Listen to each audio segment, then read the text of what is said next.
पति की मौत के बाद ससुराली जनों द्वारा प्रताड़ित एक महिला इंसाफ के लिए दर दर भटक रही है, लेकिन उसे इंसाफ नहीं मिल पा रहा है। पीड़ित महिला ने उच्चाधिकारियों को शिकायती पत्र भेजकर इंसाफ की गुहार लगाई है। बता दें कि प्रतापगढ़ जिले के कुंडा कोतवाली अंतर्गत सरजू नगर मोहल्ला निवासी मोहम्मद अख्तर की शादी बुशरा अख्तर के साथ 3 वर्ष पूर्व हुई थी। शादी के बाद से ही घर के विवाद को लेकर मोहम्मद अख्तर अपनी पत्नी बुशरा के साथ किराए के कमरे में रहने लगा। इस बीच बीते 21 अप्रैल को मोहम्मद अख्तर का निधन हो गया। जब अख्तर की मौत हुई तो बुशरा प्रसव कराने के लिए अपने मायके गई हुई थी। पति के मौत की जानकारी होते ही वह अपने नवजात बच्चे के साथ ससुराल पहुंची तो पता चला कि उसके पति का अंतिम संस्कार कर दिया गया है। इसके बाद वह अपने कमरे पर गई तो पता चला कि ससुराली जन उसी रात कमरे का ताला तोड़कर उसमें रखा नकदी, जरूरी दस्तावेज समेत आभूषण उठा ले गए थे। जिसके बाद पीड़ित महिला अपने मासूम बच्चे को लेकर पिता के साथ थाने गई और घटना की तहरीर पुलिस को दी, लेकिन पुलिस ने कोई कार्रवाई नहीं की। इसके बाद वह अपने ससुराल गई और पति का मोबाइल, नकदी व जेवर मांगने पर ससुराली जन उसे घर से भगा दिया। यही नहीं, ससुराली जनों ने उसे मारा पीटा और जान से मारने की धमकी दी, जिससे बुशरा भयभीत हो गई।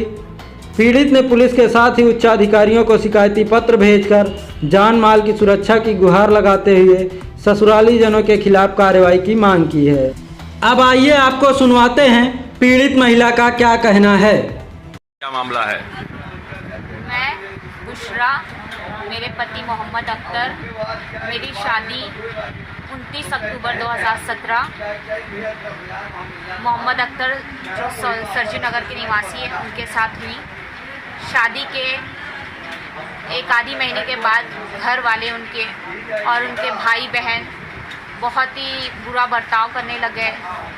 रोज़ एक न एक बात पर झगड़ा फसाद लड़ाई करने लग गए, जिसकी वजह से मेरे पति तंग आकर मुझे अलग किराए के मकान में लेकर रहने लगे।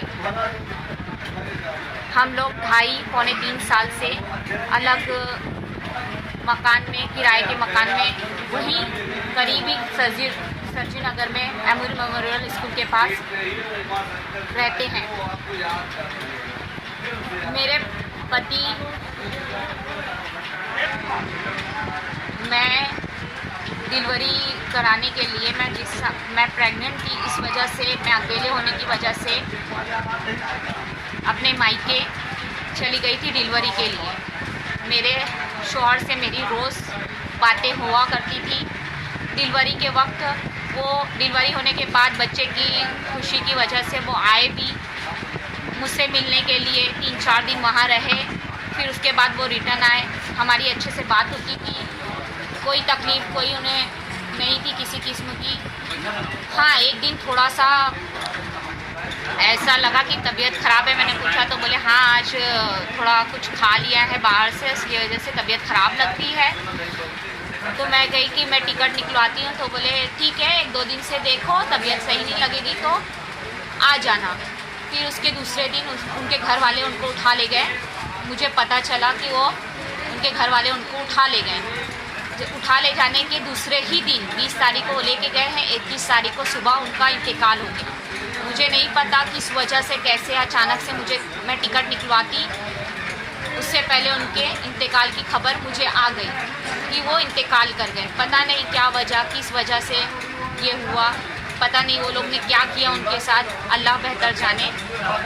और उसके इंतकाल जिस दिन 21 अक्टूबर को उनका इंतकाल, 21 अप्रैल को उनका इंतकाल हुआ, उसी दिन उनका कफन दफन जो था वो सब किए इन्होंने। 5 बजे के वक्त इनका कफन दफन हुआ। अंधेरा होते ही, जब तक ये हयात थे, जब तक कोई आज तक, चाहे तो आप आस पड़ोस से पता लगा दीजिए, मेरे ससुराल वाले कभी इनको झांकने तक नहीं आए।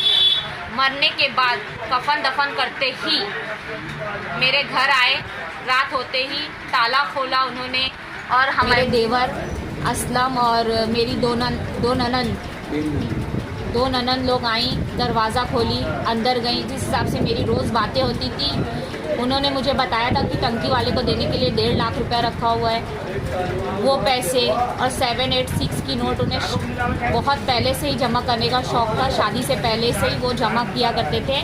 कम से कम 2-2.5 लाख रुपया वो था।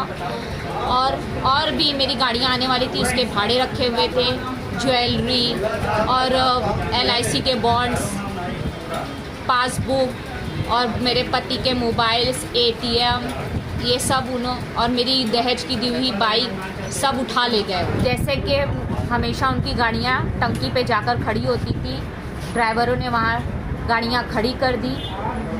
मैं वहाँ गई, मैंने कहा भाई अगर कुछ बाकी वगैरह है आपका तो आप बताइए और मेरी गाड़ियाँ मुझे दीजिए, मैं मेरे बच्चों को किस तरीके से पालूँगी।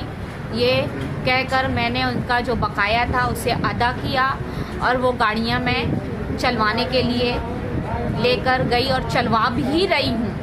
मैंने उससे चलवाया और उसको पूरी कोशिश कर रही हूँ चलवाऊँ अच्छी तरीके से, ताकि मेरे 2 जो छोटे छोटे बच्चे हैं मैं उनकी परवरिश कर सकूँ। लेकिन वो पूरी कोशिश कर रहे हैं ताकि उसको वो लोग हड़प सकें।